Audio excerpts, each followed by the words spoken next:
Hablo con mi primer invitado de la noche.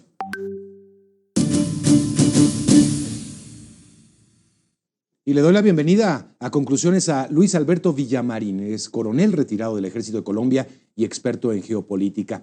Efectivamente, parece increíble que en una guerra haya siempre ganadores, pero ¿todos ganan? ¿Toda la industria del armamento gana, coronel, o unos pierden y otros ganan? ¿Cómo es el negocio de las armas? Buenas noches, Mario, muy amable por la invitación. Pues infortunadamente la guerra desde sus inicios con los vivanderos y las vivanderas ha tenido al lado de las operaciones a los comerciantes de vituallas y de armas. Eso ha sido histórico. Entonces, en este caso, obviamente ganan los que ganan la guerra porque sus armas demuestran más efectividad y demuestran más potencia, pero al final pierde la humanidad porque son muchos los muertos que caen por efecto de estas armas. Por supuesto. Ahora, hablando de la industria, hemos visto también que en esta guerra en particular, como ha sucedido con otras importantes, se desarrollan, se prueban armas que no habíamos visto nunca, como el caso de Rusia está probando ahora nuevos misiles. Es decir, esto también sirve para el desarrollo de nuevas armas, de una nueva generación de armamento, Luis Alberto.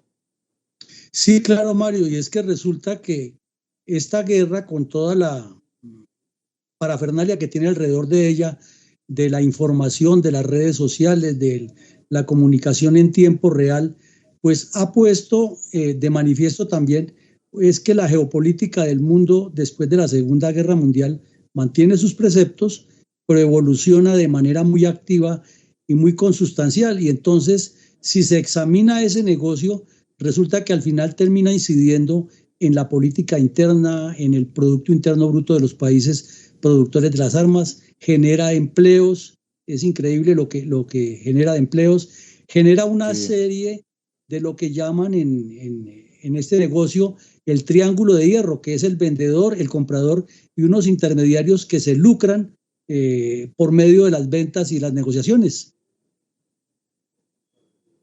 Bueno, simplemente recordamos, Luis Alberto, coronel, que el Internet que hoy vivimos y disfrutamos todos surgió de la milicia, es decir, era un experimento militar que fue llevado a cabo por los militares, por supuesto, Luis Alberto.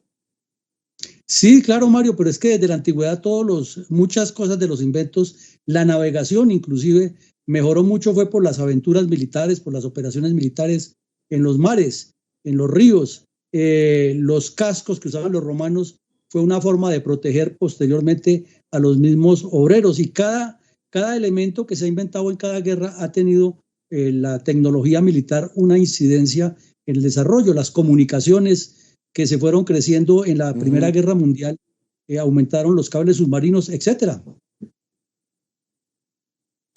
¿Quiénes son los principales jugadores del armamento en el mundo hoy por hoy, coronel? Pues Estados Unidos subió el 39% de ser el que va encabezando.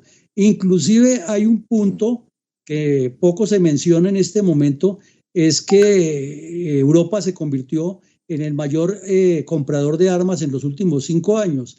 Y también Rusia y China están desarrollando su tecnología interna para mejorarse, pero necesariamente Estados Unidos sigue siendo el campeón. Y ustedes en el preámbulo nombraban a varias compañías de Estados Unidos, la Boeing y otras, y la Lockheed, y que han sido desde muchos años atrás favorecidos con esto, pero el negocio de las armas favorece a unos sectores muy importantes y por eso inciden tanto en la geopolítica, en la política interna y en la economía del mundo actual y de los bloques comerciales.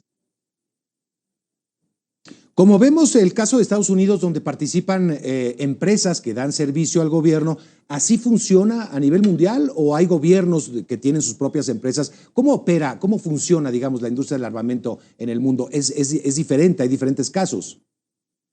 Sí, Mario, hay unos que tienen su industria militar propia, como el caso de Rusia, pero tienen que adquirirle algunos elementos a los que están más avanzados, porque no son industrias militares autosuficientes. Hay otros que hacen unos consorcios mixtos y ya trabajan mucho más, digamos un 50-50, 40-60, depende de las necesidades.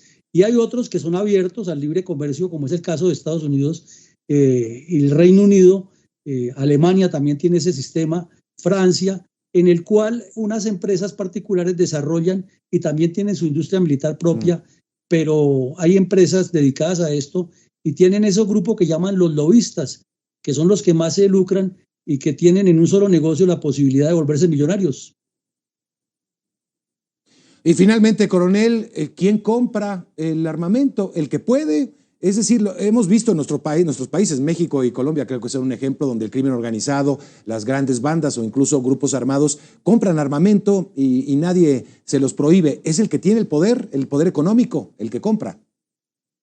Pues una parte del poder económico, Mario, pero otro es la necesidad, porque es que, por ejemplo, esto que pasó en Ucrania ahora va desatando unas prevenciones de los países que tienen problemas limítrofes, que tienen problemas sin resolver, que son muchos, tienen odios, como ocurre en el mundo árabe o en el mundo musulmán, que son tan divididos, el riesgo que tiene Israel de ser atacado. Entonces, depende la necesidad, se logra que los gobiernos, por medio de los congresos de la República, aprueben esos presupuestos. Y cuando son dictatoriales como Irán o como Siria, pues son decisiones unilaterales de un mandatario.